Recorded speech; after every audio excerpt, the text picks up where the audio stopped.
We are now in the longest war in American history, with no end in sight.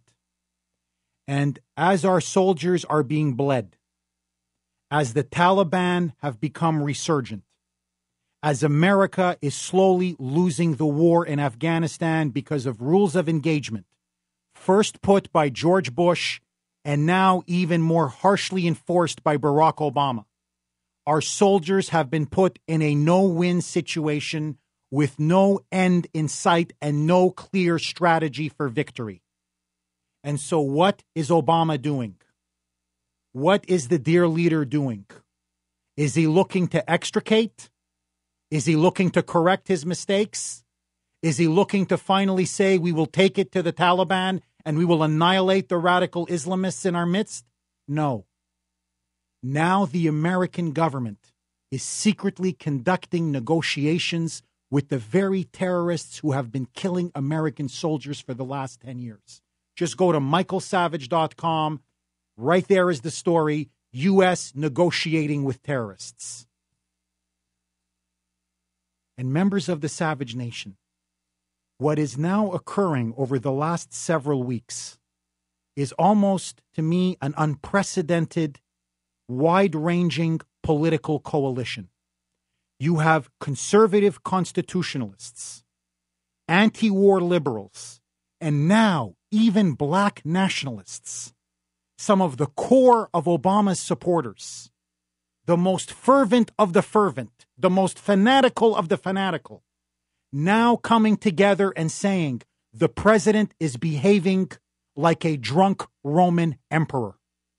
He is violating the War Powers Act on Libya. He has no strategy for victory in Afghanistan. And we have now snatched the jaws of victory from defeat from the jaws of victory in Iraq. We are losing on every front. And so now comes Louis Farrakhan,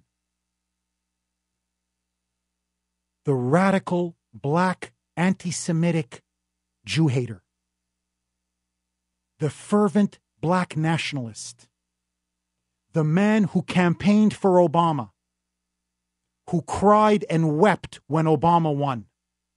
Now Farrakhan comes out and says, because of Libya, because of Afghanistan, because of Iraq, because of the president's refusal to defend American troops, even Farrakhan is now coming out and saying the president is a murderer.